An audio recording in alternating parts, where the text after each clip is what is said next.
Good evening, folks. Welcome to another edition of Curveball Convos with your boys at Carolina Curveball. Got a great show for you tonight, a great listen, great podcast, great whatever you want to call it. We have a full barn tonight. Myself, Casey Rameli, Colby Gallimore, Reed Tobin, and the man himself, Braxton Bodorf. We are going to recap the midweek action that happened yesterday. No game 2 days ago, excuse me. So today's Wednesday. 2 weeks flown by. No games yesterday on Wednesday, April 29th, due to cancellations. We will also go over the Field of 64 made by the Boise County Curveball, as well as preview a loaded weekend. But first, before we get into that, it's good to have a full barn back. Braxton, how's it going, sir? Going well, yeah. It was a good week. I thought Tuesday's games were awesome. Just overall in the Carolinas, I thought Coastal really delivered. Obviously, we'll touch on them. State with another statement win over ECU, and then the High Point Campbell game, which we also highlighted, was back and forth. That was an incredible game down in Bowie's Creek, and Campbell, of course, takes it. But a lot of good baseball down the stretch here. I mean, there's only a couple more midweek slates left before we get ready for conference tournament play and then right into regionals. So the postseason's coming up quick, so it's important for teams to finish strong. And there's going to be a lot more cancellations and things like that with just teams trying to boost their RPI as much as they can with these last few weeks. So expect to see more of that. Yeah, Reed, it's a good thing we're not Michigan curveball, because we wouldn't have any. We would have so many. Jeez. Hey, Bogey, what's up, buddy? Let me get that. Hold on. You're good. No worries. Reed, we would have a whole lot of slate issues. But sir, how's it going? Doing well. Yeah, Michigan, it seems like every single week is canceling and replacing their midweek game. They're just that desperate to get into the tournament. But yeah, I mean, it was exciting Tuesday. It's just hard to believe that we're going to be in May tomorrow. I mean, it just feels like the season has flown by. But like Braxton said, we've touched on it, and this is the best part of the season here. These next few weeks, just sit back and watch some great baseball here. Colby, how's it going, man?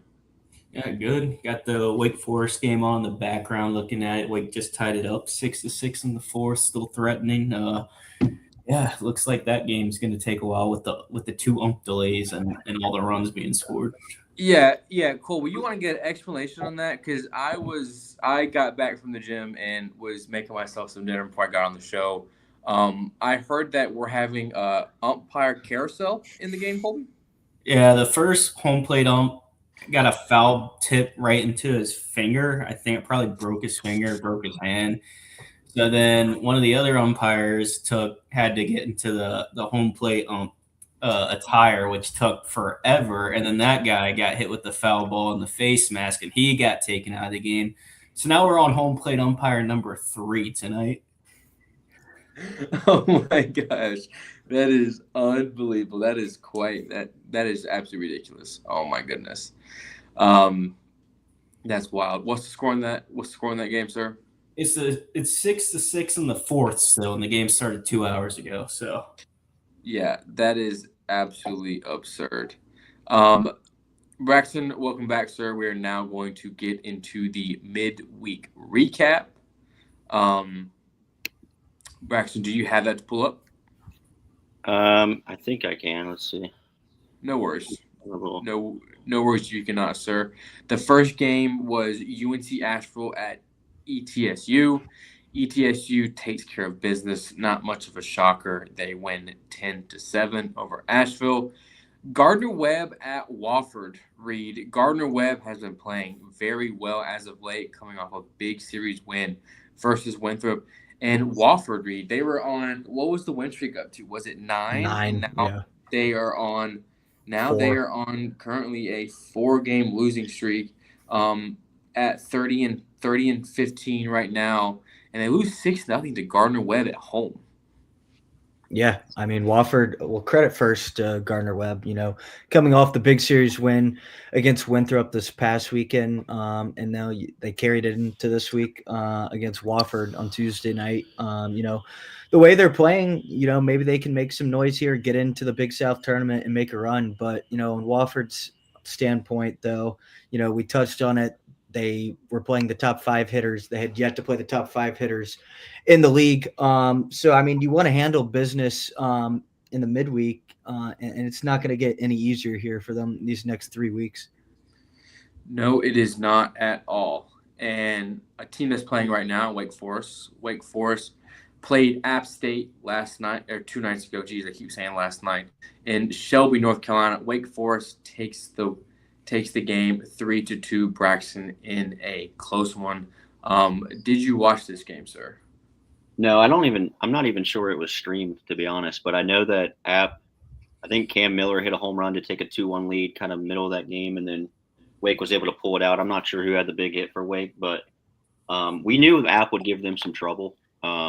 So, credit to Wake pulling that game out. Of course, they're playing right now, too. They just took the lead against Louisville after going down from the Tank Davis home run. Did you guys talk about the umpires in this game? Yeah. Colby touched on it, but if you want to give your thoughts, please. Like, I'm just watching, and the first umpire got drilled in the hand. Like, it looked pretty bad, like pretty bruised up, and then they get the replacement guy out there, and then he gets drilled in the head by like a breaking ball. He was pretty like dizzy, so I knew they'd be going to a third guy here. So pretty crazy. Hopefully, all the umpires are staying safe out there. But yeah. So here I finally got the scores pulled up too. So let's share that. But Wake, a good win for Wake. I think App has been a really hot team as of late. So for them to go down to Shelby and get that win is huge. I agree. Colby, NC State takes care of business against ECU. Let's get your take on it from the NC State side. At the beginning, NC State goes up 2-0. Ty Head was the first one to crack one on the board there. Then NC State and then ECU finds their way back and walks the bases loaded to tie it, if I'm not mistaken. It left the bases loaded, and you kind of thought ECU would do something from there. Then it was no looking back for NC State. Yeah, I think that was a third inning that ECU had bases loaded, no outs, and only got 2 runs. I think that was a missed opportunity that inning. They got 2 to tie it, but they really could have taken the lead and kind of had control over the game. But after that, it was all State, and that was a huge win for State in RPI standards, also in-state rivalry, so that's a big one in that aspect as well. But I think State jumped up to 41 in RPI after the win on Tuesday, so a bit more respectable because they've been around the 50s the past few weeks. So huge win, and now they have another big series this weekend against Miami. And a crazy stat, Colby, that was McHugh's first home run in a while and way over a month, which is kind of shocking. And Colby, kind of touch on those freshman arms for NC State have shut down ECU twice, and they have just looked phenomenal on the mound. Yeah, it's a bit interesting. You don't really know what you're going to get with the State bullpen, but both times against ECU, the freshman arms have really stepped up. Kitchings, can't say his last name, but Lagusa or something. Yeah. He's been really good. And his first appearance was in Greenville a couple weeks ago. So, the freshman arms have definitely stepped up when they played the Pirates. Add him to the list of the Pirate killers that are playing college baseball right now. Reed, East Carolina, we had Money Matt in the building, ECU alumni. Just a tough night for the Pirates. Just could not get nothing going at the plate. And you saw the frustration from Nick Moran early, slam his glove. Did he get hurt there? I hope not. He probably did. But speaking of injuries, Reed, Sean Jenkins left the game, and it kind of begs some questions of putting him in that spot. He's been dealing with arm soreness. You put him in a game 7-2, and then he leaves the game on his own. You don't know what's going on there. I still don't know. Talking to people, I don't know what's going on, but not ideal for ECU. No. Yeah, I mean, if Jenkins is out indefinitely, that's the last thing the Pirates need. We've talked about all year long how decimated they've been with injuries, and with already a very thin bullpen. I mean, that's the last thing they need. But just as a team standpoint, they've really struggled to get up for some of these big in-state rivalries. We saw them; they were blanked at home against Carolina. And then a few weeks ago they were embarrassed on their home field against State, and then their run rolled again on Tuesday night. It's just that consistency, like we talked about, Case, and they haven't been able to find it all season, and they need to regroup in a big way this weekend at Memphis because I mean they still have that the American race tied for first right now.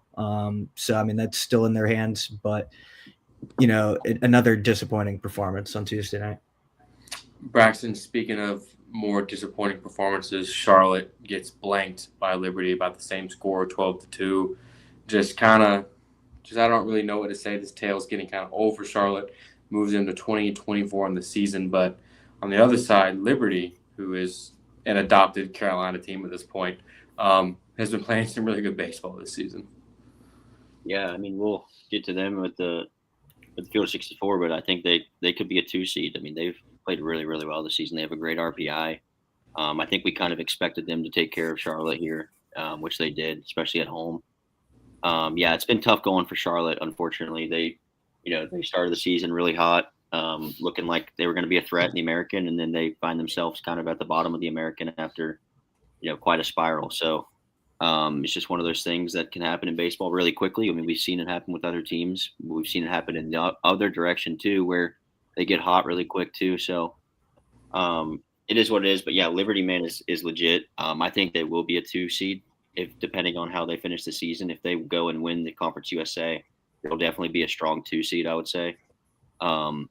If they don't, they'll still be in the tournament. They'll be a tough 3 seed for someone as well if they're not a 2.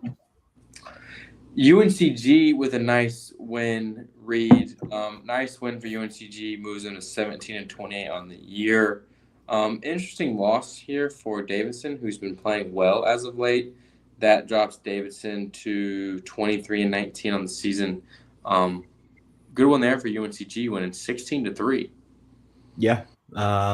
Just added to the crazy Tuesday night. I don't think many of us were expecting that result with the way Davidson had been playing coming into this week. Oh yeah, and Colby Campbell defeats High Point in the old Big South rivalry down there in Bowie's Creek. Yeah, 2 really good teams going at it, and Campbell just gets a close one against High Point. Obviously, a huge game, and RPI standards, Campbell, but I think Campbell has bigger goals of winning the CAA tournament to not even have to worry about that. But really, really entertaining game. Wish you could have watched Flow College or Flow Sports. Yeah, it's not very fun. Oh yeah, Braxton, did you have anything on Campbell High Point? No, I mean, it was a crazy back and forth game. Like I think I don't remember who started with the lead, but I think there was 4 or 5 lead changes. Like Seojun O had a big hit to take the lead late for High Point. Then I know Jet Music tied it up. And then I forget who it was that gave Campbell the lead. But just a nice high leverage ball game for both those clubs. Like you said, Kason, kind of the old school Big South rivalry that those 2 teams had going back to a couple years ago. 2 of the better mid majors in the Carolinas this year by far too. Like obviously Coastal's been doing their thing, but I would say these 2 are right up there with them as probable tournament teams if they take care of their business in league play. But I mean, 2 teams that have a legit argument, you would think for an at-large if they aren't able to win. Like Colby just said, Campbell expects to go take care of business there, and I think High Point will too in the Big South. So, but just to have 2 mid-majors that are in that conversation again, not named Coastal Carolina, is really nice just for the Carolinas in general. I think Campbell being back is huge for us. High Point being kind of back in the thick of things is really big too. So I was really excited for this game. I did pick Campbell. I thought they would take it at home, which they did. So that's not a knock on High Point either. That's not a bad loss. I mean, they were right there as well. But it probably had a nice regional feel to it too at that ballpark. So good experience for both those teams Tuesday night. I 100% agree. A&T defeats Winthrop. I want to shout out Diego Barrett for commenting on our post. Aggie pitcher saying, Aggies run the Big South, as they now have wins over the top two teams in the Big South. It's High Point and Winthrop. Reed Tobin, watching out for the Aggies the rest of the way. Possible bid stealers. I wouldn't say that. They got to translate their Tuesday midweek into CAA play. But nevertheless, it's another great win for them against Winthrop. And then, on Winthrop's standpoint, no, they're really reeling right now. I was in attendance last week when they fell apart late against Elon, and then they lose the series to Gardner Webb this weekend, and then losing to A&T is another bad loss. So they've got to get it together here with the final few weeks of the season approaching. Speaking of tough losses, I mean, would you consider this a bad loss? The Citadel takes down South Carolina. Citadel at 22-22 overall. Braxton, Colby, do y'all have any thoughts on the Gamecocks getting blanked by the Citadel? I thought South Carolina was actually turning it around after their series win against Kentucky. This kind of surprised me a little bit. I thought South Carolina would take care of business, but Citadel, they just proved to be a tough out every night. Yeah, it was the first sweep of the season for Citadel against South Carolina since 2009. And they actually also beat, because I believe they play each other twice every year, but they actually beat the 2011 national championship team as well. They did not sweep that team, but they did beat that team. So you're telling me South Carolina's going to win the Natty next year? No. I mean, they swept. If they can sweep a team that won back-to-back Natties the next 2 years back then, and they do it now against a weaker South Carolina team, I mean, it's always a good sign for a team like the Citadel to beat, probably the prominent team in your state. I mean, obviously, Coastal fans will get mad. It's not that I'm not saying it's Coastal, because it is certainly Coastal right now, the last couple years. But I would say the most prominent program in South Carolina, to beat them twice in a year is a huge success for a program like the Citadel. I was saying you said they swept in 2009. Weren't they in national title contention during those years? So that's they won back-to-back national championships. 2010, 2010. Citadel also beat them in 2011. So they kind of have their number a little bit. Reed, do all roads really lead to Hoover? Must so. And to wrap it up, Coastal Carolina at North Carolina.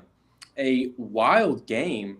I turned the ECU game off when the ECU was down. I turned this game on, and it was tied 2-2. I blink, and it's 8-2. And I'm like, what in the world is going on?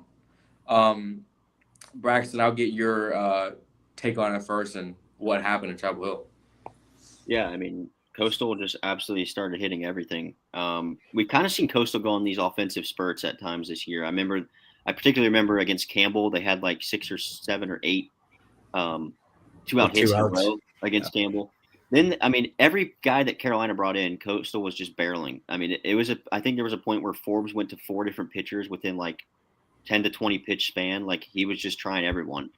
And I mean, that's a credit to this Coastal offense. They absolutely. It looked like Carolina was kind of in cruise control and would maybe take the game, as it was kind of close there in the middle to late innings.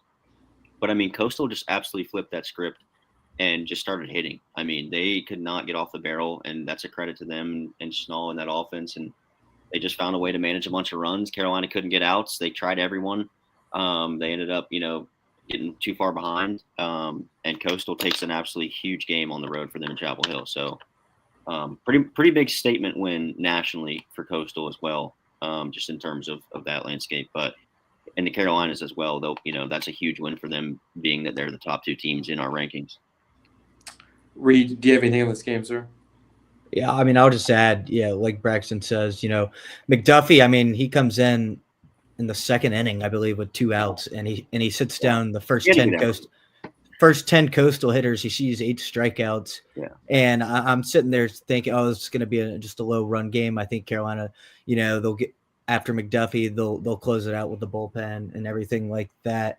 And then, really the difference, the turning point was Owen Hull. He drops that. I mean, it was a tough play, but you expect him to make that catch out in center field. And then it was just a barrage of hits from Coastal Carolina. I mean, credit to them, like you said, Braxton.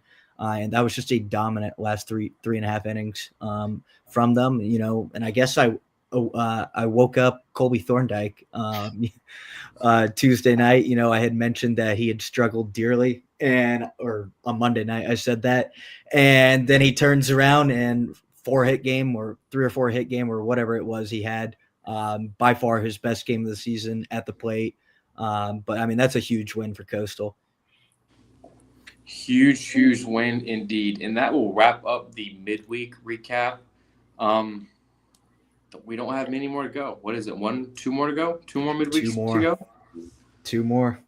Breaks my heart. Season's coming to an end. We will now let the boys kind of run through their field of 64. Reed Tobin, you were the head man on that, so you have the floor. Just kind of discuss what went into it, a brief overview, and then we'll go through and name our favorite regional. Yeah, Braxton, are you going to get that pulled up or? Yeah, I'm working on it. But you can go yeah, I mean, me, Braxton, Colby said in 2 last night. Always, like we said, love making these. I think I've started to come to the conclusion. I think they're the top 11 seeds that we have in our current one, I think, are givens that they will. I mean, barring a huge late season collapse by some of these teams, are going to host. But, where we really struggled last night was seeding teams, the 12 through 16 national seeds. And then, just in terms of teams right on the bubble, too, not a lot of deserving teams. I mean, it's very tough. A lot of mid-majors sitting there. And then, you have them up against a bunch of teams in the ACC or SEC with losing records. So, I mean, it's going to be a really entertaining final few weekends here coming up. Braxton? Yeah, I agree. Last night was probably the tougher time we've had with it. I mean, we did one last week. We didn't share it or anything. We just made one to kind of get back together and figure out what happened after the first one. But yeah, I think we did a decent job. I think we kind of went about a different way this time with placing the 2 seeds, Reed. I think that kind of helped a little bit because, obviously the committee is going to be they're going to be ranking the 2s based on the geographics. Like, there's going to be some maneuvering of like some guys that can't go to this site are going to move down a slot. That doesn't mean that they're worse than that team above them. Like, it's just going to be placement rankings. Right. So, I mean, there were some pretty interesting matchups. I think the one thing of note is to see we do have a lot of the Carolina teams that we have winning or getting in the tournament. We have as 3s. And I think that's a testament to how good the baseball has been here this year. I mean, you look at Campbell, you look at High Point, and you look at Western. We have all of them as 3s. That might be a little biased, but like, I think all 3 of those teams have an absolute, assuming they win their leagues, right? I think they all have a shout to be 3 seeds, Reed. And it's not that that's a huge deal, but other than they won't play the 1s right out of the gate, like they'll get to play a 2 seed probably, which could be a more winnable game in some sense. But I would be interested to see if we get a couple of 3 seed Carolina teams in there come June. Yeah, absolutely, Braxton. I mean, just looking at it though, I mean, looking at teams like Western, High Point, and Campbell, I mean, they're absolutely deserving of 3 seeds right now. You look at their placement in RPI right now. I mean, I think just overall, though, we were talking last night, Braxton, just some of these 4 seeds are really good teams. I mean, some of these 1 seeds regional hosts are going to have their hands full on Friday. I mean, there is some good 4 seeds. I mean, everyone can't be a 3 seed. So, I mean, you're going to have some tricky. I mean, you're going to be going up against some really good teams, and you can't afford to sit your ace on Friday, which we'll have that debate come tournament week. But I mean, your thoughts on that, Braxton? Yeah, I mean, it's going to be tough. Also 3 seeds, State and ECU, we have as 3 seeds as well. Just want to point that out too. So we don't have any 2 seed. Oh, Wake is the only 2 seed we have as a Carolina team. But But yeah, I think you make a good point, Reed. I mean, the committee's going to have a tough time. I mean, the 4 seeds are really good this year. I think. Arguably the 4 seeds are going to give some better games than some of these bubble teams. I don't know. It may work out differently, but do you want to go over our first 4 and last 4 in, or our last 4 in, first 4 out that we have? Let's let Colby, if you want to add your thoughts to any of this on here. Yeah, I'll just touch on the bubble. It seems pretty weak. Like Reed was saying, it's some undeserving. There's a lot of high major teams like ACC, SEC schools that are right on the bubble that have a losing record in conference. I mean, teams like State. The bubble is up for grabs. It really is going in the last 2 or 3 weeks of the season. Going into conference tournament play, the bubble is surely up for grabs. Yeah, I mean, I'm just looking at like some of these 3 seeds we have here. I mean, you look at teams like Missouri State, Santa Barbara, UAB. I mean, a lot of these lower level conferences. I mean, potentially the American could get three bids into the NCAA tournament. We'll see if that happens. So the Conference USA 3, the Big West 2. I mean, me personally, I think I'd rather have those teams in over a 13 and 17 SEC team. But we've seen the bias from the committee over the past few years. So you kind of know what you're expecting on selection show. So our last 4 in for this one, we had UAB, NC State, Pitt, and then Vandy. And our first 4 out was Virginia Tech, who, I know Colby mentioned that he thought maybe they should be in over State, or if State's in, they should be in. Kentucky, Kent State, and Arkansas State we have as first 4 out. And that just goes to, I mean, you also have Texas State, Michigan, Kansas State, maybe Mercer as well, sitting in there kind of on the bubble on our list. So what do you think about how many ACC teams do you think will get in, Reed? Do you think it'll be 7? Do you think it'll be 8, 9? The line I'd set right now is 8. I could see 9, potentially 10 if there's a bid stealer come conference tournament play. Colby, I mean, Pitt is certainly playing themselves in right now. Yeah, I mean, they'll be certainly tested here the next 2 weeks at Florida State this weekend and then at UNC next weekend. So, I mean, they're going to have their chance to play their way into the field. I mean, Colby, your thoughts on how many ACC teams? Yeah, probably 7 to 9 is a safe range to say. Like Brax mentioned, I did like it. My whole thing, if State was in, I'd probably have Virginia Tech in. That was my argument. Obviously, Virginia Tech just took 2 out of 3 against State, and Virginia Tech has better metrics than State. They have a way tougher strength of schedule. I think they're quite a bit higher in RPI, maybe 7 or 8 spots now after State's win on Tuesday night. But I think it's pretty close. I think they definitely have a case. I know the overall record isn't great at 23-20, I believe, for VT. Yeah. But I definitely think they're right there. And so going down to these last 2-3 weeks, they certainly can play themselves in. Yeah, I would just say locks, obviously, for the ACC right now. Obviously, Georgia Tech, Carolina, BC, Florida State, Miami, Virginia. And then, after that, I feel comfortable saying Wake's going to get in. That's 7 already. That's 7. And then, and then the real bubble teams I think everyone's got their eyes on is State, Pittsburgh, Virginia Tech, and then, certainly maybe if Stanford keeps up. Louisville, I mean, I'm still waiting on them to turn up the Jets. They need to win tonight. Yeah, they need to win tonight. They suffered a really bad loss on Tuesday to Indiana. So, I mean, yeah, these are a lot of. I mean, the ACC has just been so competitive in the middle of the conference this year. Yeah. Jason, do we want to do favorite regional? Yeah, let's go through our favorite regionals. Colby, we'll have you go first, sir, and we can have the same answers if our we favorite hypothetical. Our favorite. Yes. Your favorite hypothetical regional on this graphic, sir. I'd definitely say Gainesville on this one. I really like it, top to bottom. Obviously, Florida, the host. Wake as the 2, dangerous 2. Oklahoma State, they've been playing good recently. And North Florida, the 4. That's probably my favorite we have on our field of 64. Braxton? I'm going to take you down to Hattiesburg. I think that one, like, to me, if I'm looking at that, there's not a bad game there. Like Southern Miss, Oregon, Vandy, which is a bubble team right now. But I mean, I'm just thinking about Tim Corbin going down to Hattiesburg, that environment.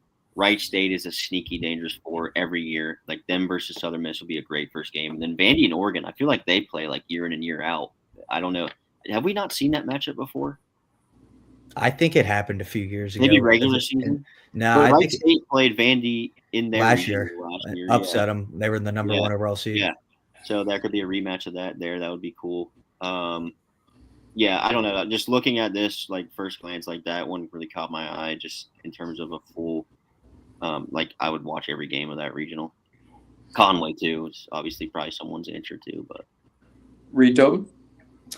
I'm gonna go with a lot of tough choices here. I'm gonna go with the UCLA's regional. The potential for a Landon Harrison Cholowski matchup. I mean, that would be must see TV.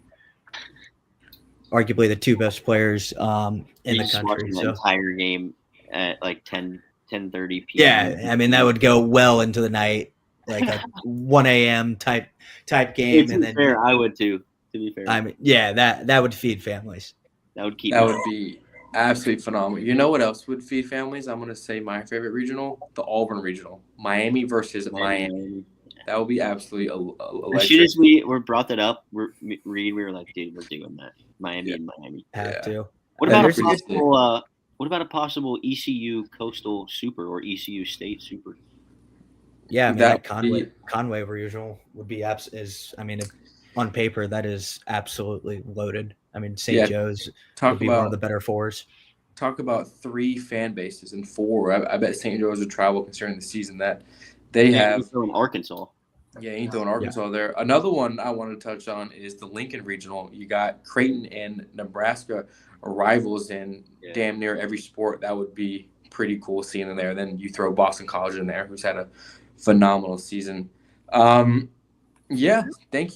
Thank you, boys, for putting this together. Be sure to check this out at Carolina Curve BB on all our social media accounts. The boys do a great job making that. Fantastic work, fellas. What's up? We'll have a new one next week as well, so they'll just keep getting pumped out. Correct. Yeah, we'll see. Coastal can obviously, all just final things I'll say on it. Coastal obviously can play their way back into the top 8. And then, Carolina doesn't have a series this weekend. I wouldn't expect much change from them.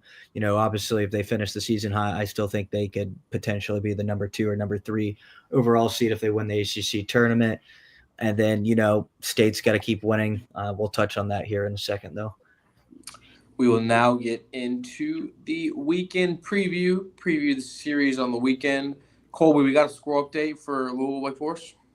8-6 Wake in the bottom of the 5th, no outs. It's a long game, folks. 2 hours, 35 minutes. And the umpire changes. Gracious. The umpire changes took like 30 to 40 minutes alone already, like in this game. So we had 2 umpire diaper changes. So, geez, dude, that took a while. They took some. I mean, I know that did not feel good. I know it's not feel good either. Want to preface this. There will be doubleheaders this week, as our weatherman Reed Tobin reported this morning live on Carolina Curveball. Said there will be weather. Reed Tobin, what are we expecting? A lot of rain on Saturday. Some teams have already announced doubleheaders. I believe State too for tomorrow. A lot of games have been moved up too as well tomorrow. So it's going to be a lot of baseball tomorrow. Looking forward to that for sure. Braxton, I wouldn't pull this up. I'll just go through it. Yeah, I wasn't going to just because there's already been much changes and we haven't made them yet. So no worries. We'll just read off the series. The Citadel at Presbyterian. The Citadel coming off a big win. Presbyterian 6-12 in the Big South. They can still find their way into the Big South tournament. I mean, Presbyterian 6-12. The 2 teams above them are Gardner Webb and Upstate sitting at 8-10. So if they can figure out a way, they can maybe get into that. The Citadel sitting at 6-9. Nice. 22-22 coming off big win for South Carolina. looking forward to that one. That'll be a tough one to pick. Richmond at Davidson. Richmond is third in the A10. Davidson's in at 14-7. Richmond 12-9. Bounce back opportunity here for Davidson, huh, Reed? Yeah, Richmond, I believe, too, has the nation's wins leader. I'm trying to think of his name off the top of my.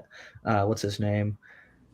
Joey Giordano. He is 10-0 on the season. I believe that leads the country in wins. But yeah, Davidson, obviously, big series here.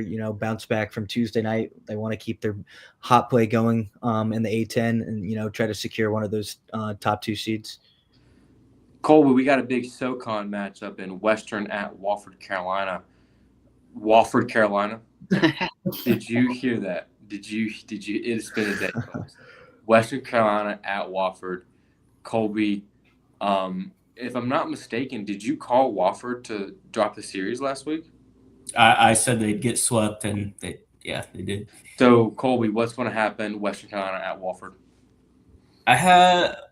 I guess this was going to be part of my bold prediction too, but in our pick'em, I have Western sweeping Wofford.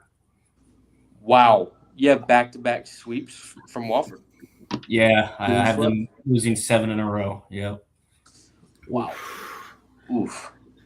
That is a big one for sure. Reed, you want to get bold and say A&T takes the series versus Campbell at Campbell?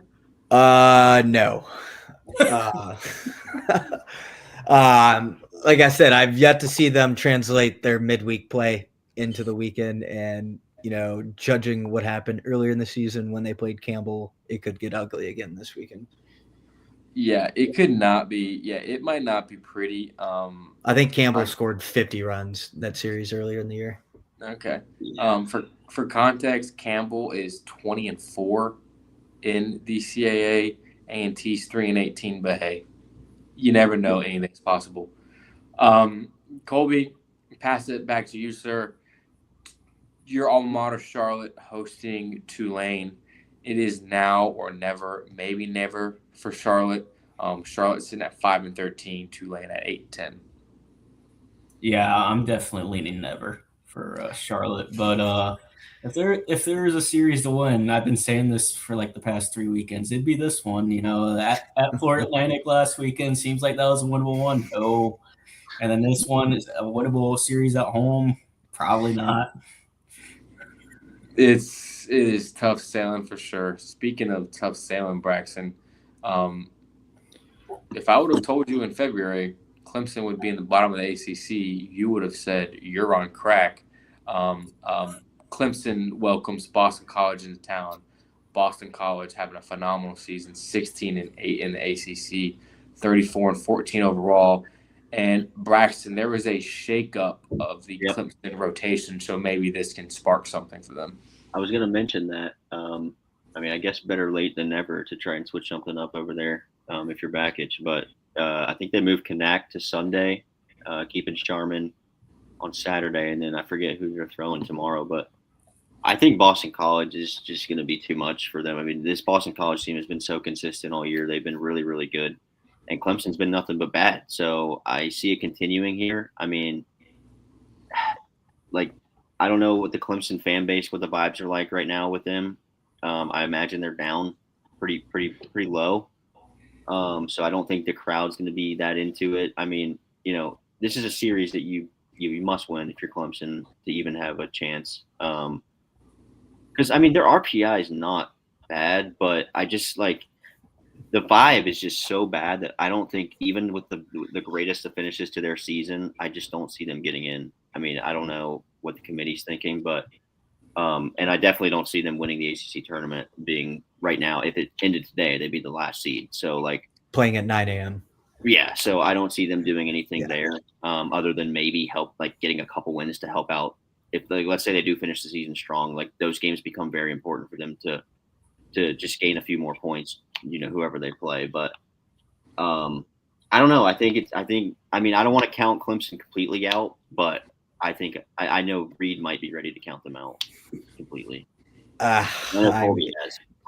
Yeah, certainly Gallimore has. But me and Braxton have just been waiting week in and week out for them to finally to play like how we thought they were, and it hasn't happened yet. And with the way BC's been playing, Balkage, he's mixing up the rotation this weekend. He moving Kanak to Sunday now. They're going to start Dane Muller tomorrow night. So maybe he's just trying any last effort to get anything out of this team. But I mean, even if, say, hypothetically, if they swept BC this weekend, I mean, like you said, Braxton, the RPI isn't bad. Like they'd jump right back into the top 40, probably top 35 if they won this weekend. But I mean, I don't see it happening though. I don't see it happening either, personally. That's my take on it. Pass it back to the CAA. Excuse me. College of Charleston at UNC Wilmington. Wilmington 13-8 in the CAA. Charleston 10-11. Reed. Kind of now or never for College of Charleston. I mean, also for Wilmington. I mean, no one's going to catch Campbell, but I mean, at this point, Wilmington's just got to stack days and wait for the conference tournament to arrive. Yeah, let's hope to see more. I'd like to see more from Wilmington, like we did last weekend. Randy Hood, he switched up the pitching rotation last week. We touched on that on Monday. So we'll see if that carries on. Charleston had started to trend well, and then they were swept at home this past weekend against Campbell. So I mean, it should be an entertaining series, though.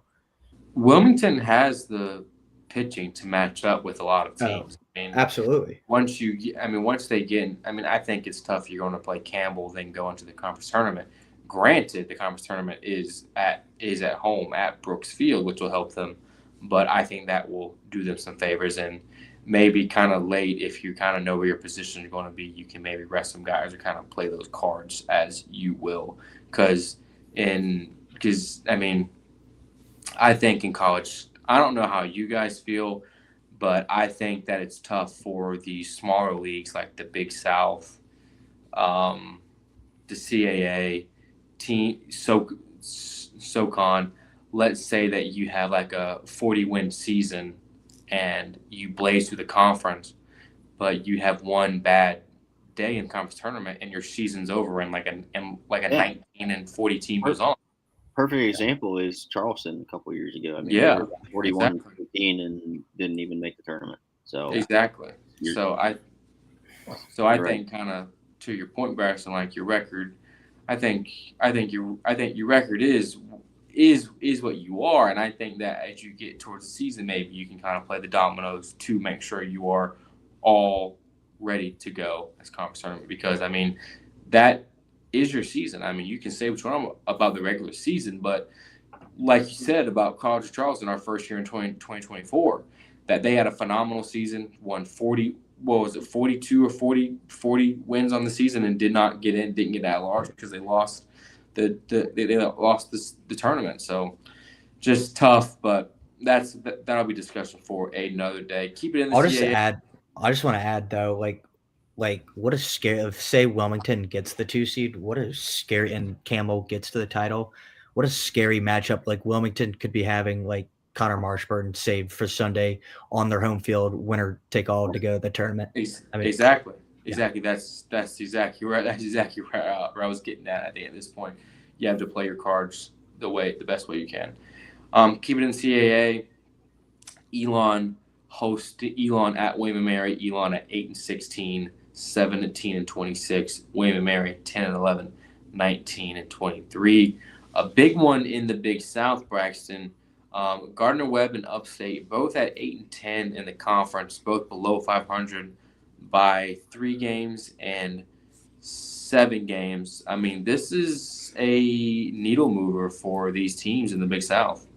Yeah, this is an absolutely huge series, being that the winner pretty much will take third place.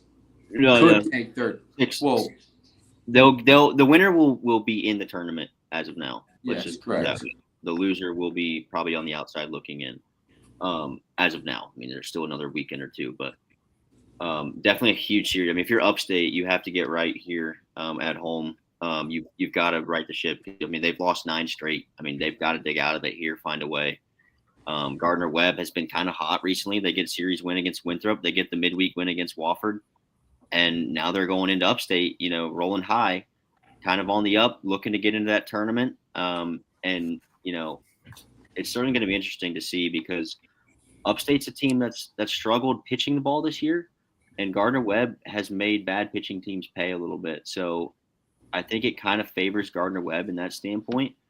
But I do like upstate at home. I think Sweeney and the boys are going to figure it out. They're gonna be playing in that tournament. I can't see a world where they're not.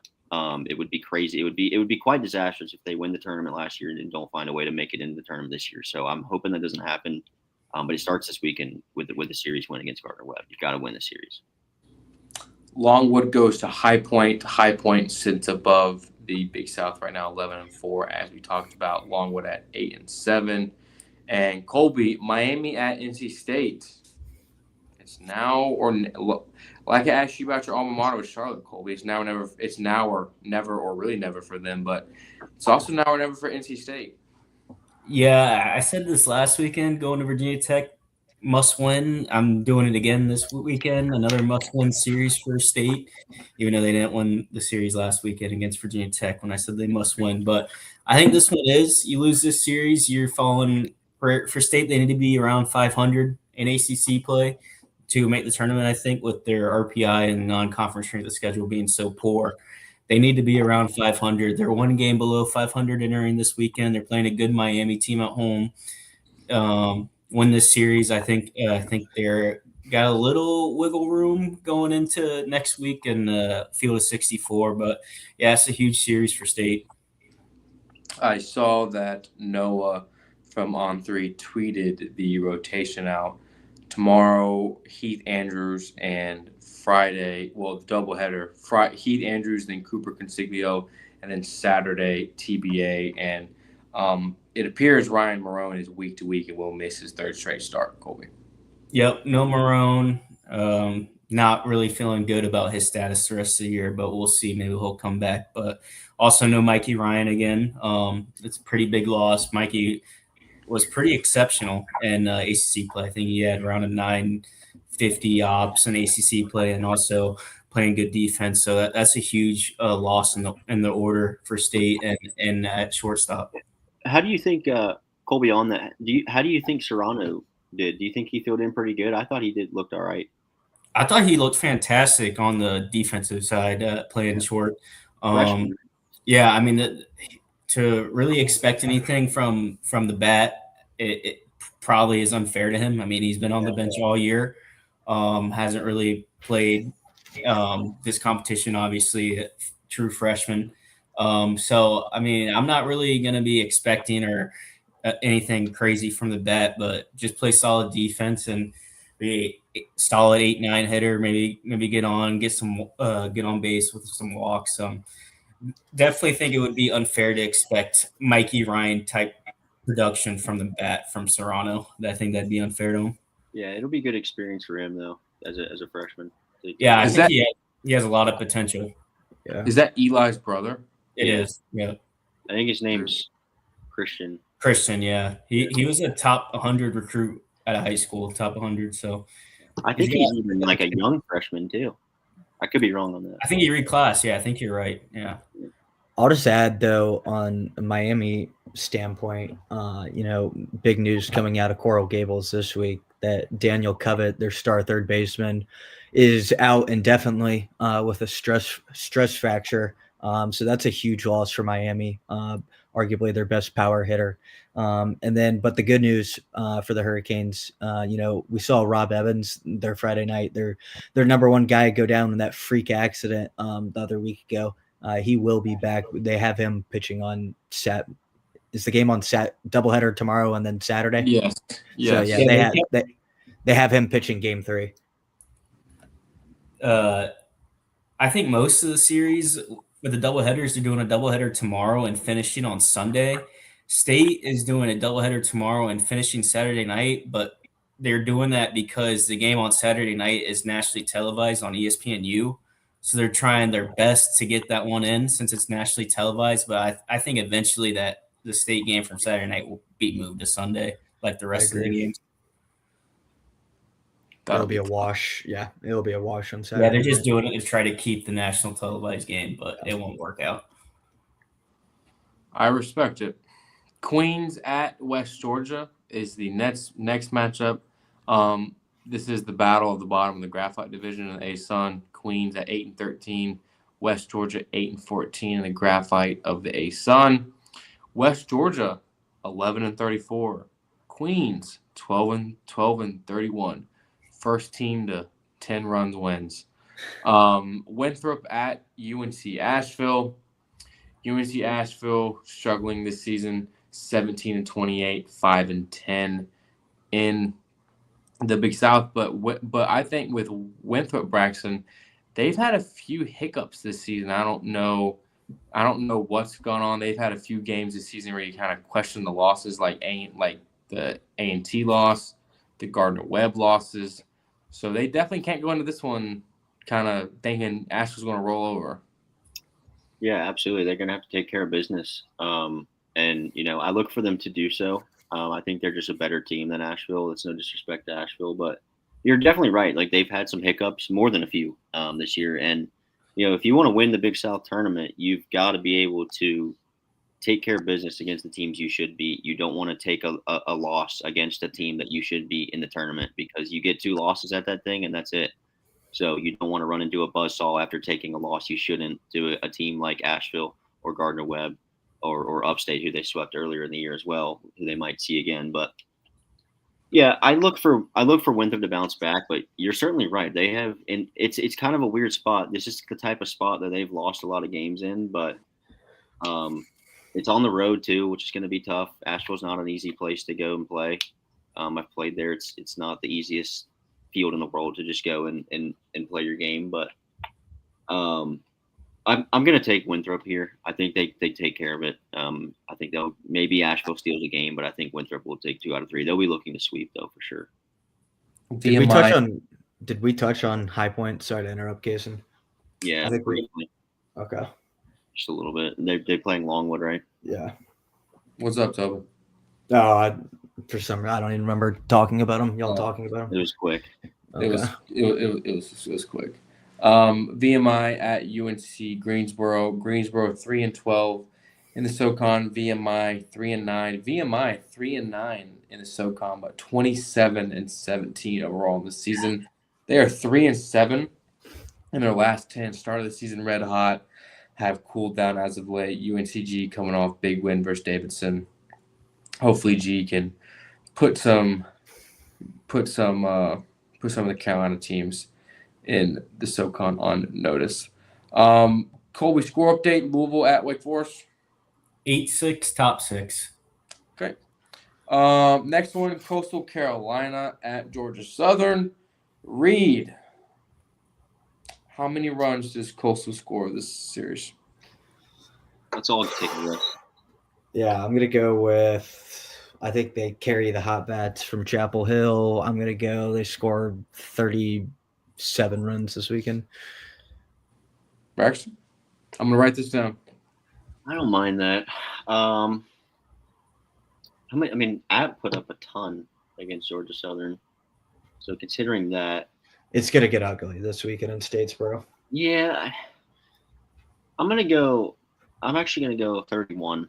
I think it will be like a 15-run game, and then like maybe one close one that's like 5-3 or something, and then like another 10 runs or something. Or you're saying 31, Braxton? 31. I'll go 31. Yeah. Reed, what did you have? 37. Colby? I'll go like 42. It's gonna be ugly. I'm going to go 33, 11 each game. Average 11 runs a game. Yeah, not much to touch on here. Georgia Southern 5-16 in the Sun Belt. 13 It will. overall. It's gonna hurt Coastal's RPI. Oh, yeah, which is a shame. I mean, they didn't even move up after the win in Chapel Hill. The fact that in the week that they just beat the number 2 team in the country, and then they play this team on the weekend, and they're probably going to go 4. Like, if they lose, like, this is like one of those. They can't cancel this as a conference series. Like, obviously, like there's none of that. But Michigan will find a way. if they lose a game to Georgia Southern, that's bad. Like, Yeah. and I mean, he'll put them right on the hosting bubble. yeah, so If they it's lose kind a of a game.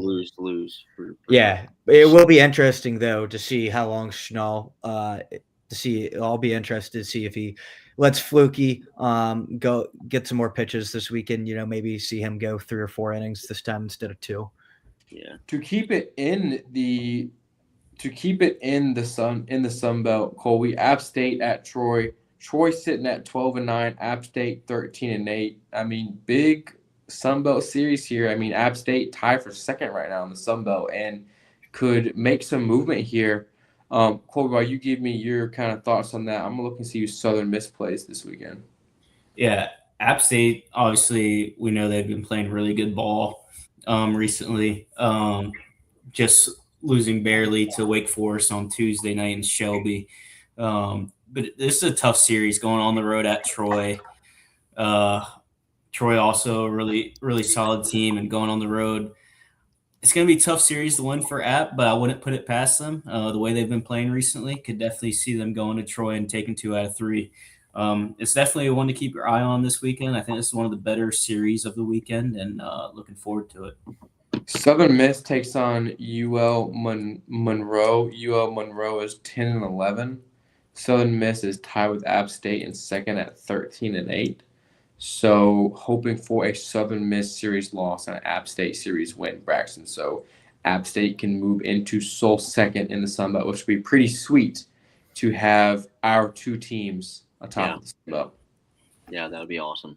I would be here for that, which would also probably move Southern Miss out of the hosting picture for now, if they were to drop a series there. But yeah, I mean, I again, App has been kind of the surprise of the season for me out of the Sun Belt there. Like, I've really been impressed with the way they've kind of managed the season and put it together.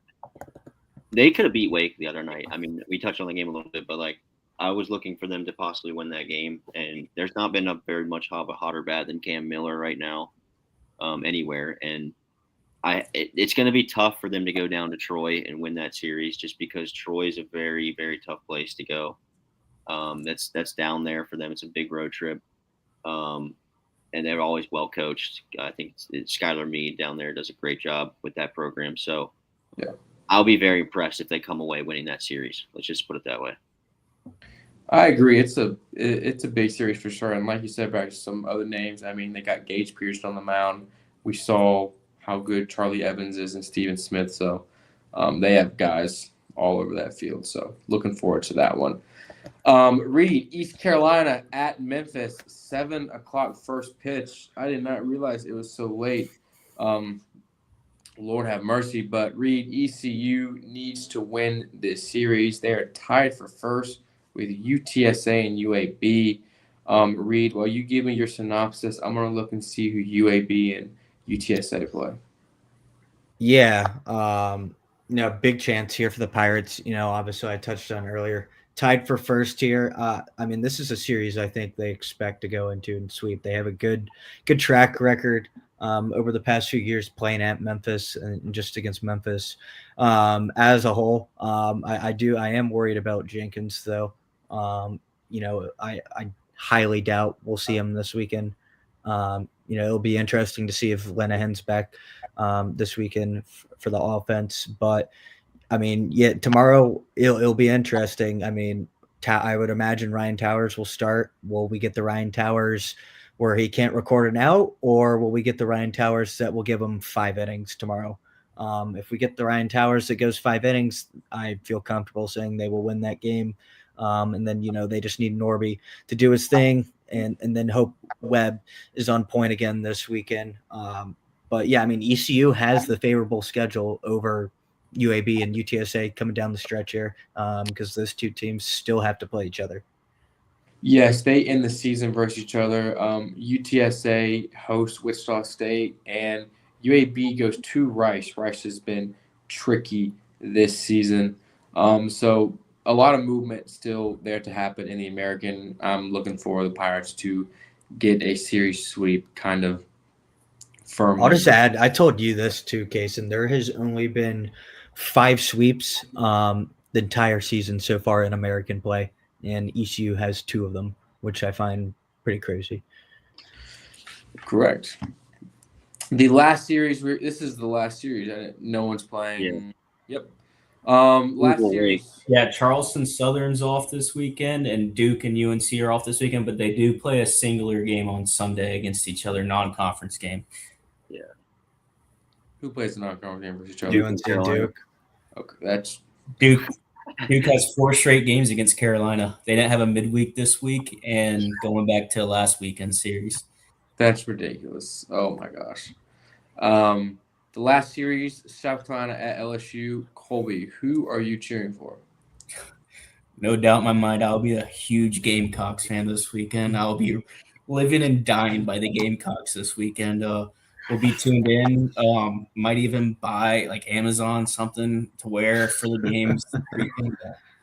Colby, I just came back from Columbia today. I drove by Founders Park and Williams-Brice. I drove by at a work meeting in Columbia. Colby, you should have called me. I would have gone. Yeah. And You should have gotten him a Maneri jersey. This is the Maneri series. Yeah. I have a Rico Dowdle and Xavier Legette jersey for you. 2 Perfect. games.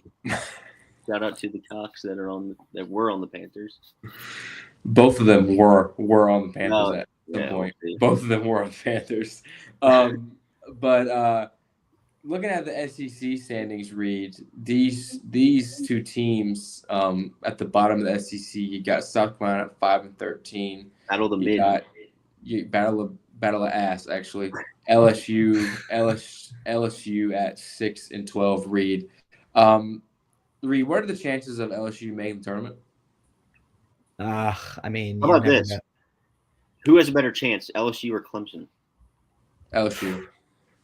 LSU. I mean, they were preseason number 2. They're defending champs. Jay Johnson, he's won 2 titles in 3 years, or 2 titles in 4 years there. I mean, but they are terrible this season. I mean, they've lost what, 9 straight 8.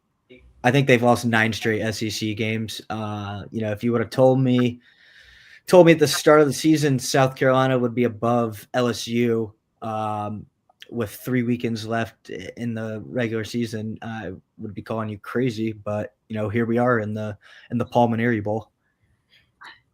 If they sweep this weekend, there's going to be some talk. It's going to start picking up about. Without a doubt. Yeah. And they have absolutely no business even being near the bubble right now. But I mean, that's another rant for another day. That'll be absolutely electric. And that will do it for our series recap. We will now end the show with my favorite segment, bold predictions. Some of us, I need to start writing these down because I feel like we hit 50% of them. So I went 2-0 in the midweek last week and 2-0 for the weekend too. So Colby, we're gonna let him start it. Actually, we're gonna go. Whoever wants to say theirs first can go out and say it. I'm trying to figure mine out right now. All right. Well, this is I don't know. I have mine. If you want to say this is a bold prediction, it's not. Chalk it up, Tobin. I already know it's going to be chalk. It is not. Coastal will not lose until the NCAA tournament or conference tournament. Tobin, I appreciate that bold prediction, but can we get a bold prediction on the weekend? Well, I mean that starts this weekend, so it started on Tuesday. Correct. All right. Well, someone else can go. All right. I have mine ready if you want me to go. Go ahead, Bryson. I'm going to say Queens gets their first ever sweep this week. I like that. And sweeps West Georgia on the road. I like that. I just changed it into Pick'em too. I had Queens 2 out of 3. I just made it a sweep. I like that. They're going to take care of business tomorrow. They're going to roll it right over to Saturday, and they're going to sweep on Sunday if that's the schedule. It could be a doubleheader, which I would love even more. So give me the Royals to sweep West Georgia. I like that. Colby, you got one? Yeah, it's tough this week. I said earlier in the show, I think Western's going to sweep Wofford. Does that count? I think that's bold. Bold. On the road, I think Western sweeps Wofford. And then I have another one. This is kind of just like a joke one. Charlotte will actually win a series this weekend. All right. That's fair. Tobin, do you want me to give mine, or you got yours? Yeah, you can go ahead and go. Clemson switching up their rotation is key, and they sweep BC at home and get back into NCAA tournament conversation. Wow. I don't know if I can give one after that.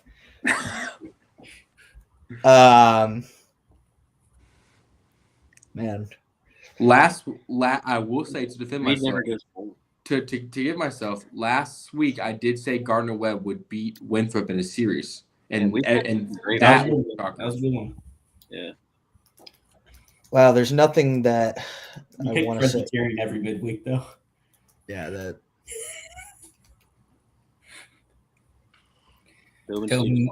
Tobin's annual Scotty Scheffler will win the Masters. Whole take. I want to go. Tobin. I want to go with South Carolina LSU. I just don't see it happening. Let's go with. And there isn't much bold left that I could do. Tobin, here. please don't say Campbell over A&T. Yeah, good one. Let's go with State. They sweep Miami this weekend. I think Miami's affected. Yeah, I think Miami's a little banged up too, without Daniel Covett this weekend. And then, with Rob Evans returning from that scary ankle injury, I'm not too sure what to expect from Miami this weekend. I think State builds off their dominating performance on Tuesday night. I like that one, Tobin. That's a good one. And I also want us to pick this one. We're going to add to the pick them, but I want us to pick it right now live because I think it's big and we've been proud of this team. Around the horn, App State at Troy. What do you guys think happens? I think this is one of the toughest series to pick of them all. I got Troy, personally. I got Troy as well, 2 out of 3 in a hard-fought series. I want to take App too. They've been my team all year. I think just on the road, I think the guys are right. Troy is going to be tough to beat on the road, but now I'm tempted to switch to App. But I'll stick it with Troy 2 out of 3. I think Peterson's his game, but I think Troy takes the other 2. I think it's a coin flip this weekend. I mean, that series could go anyway. I think going with the home team there is safe. Yeah.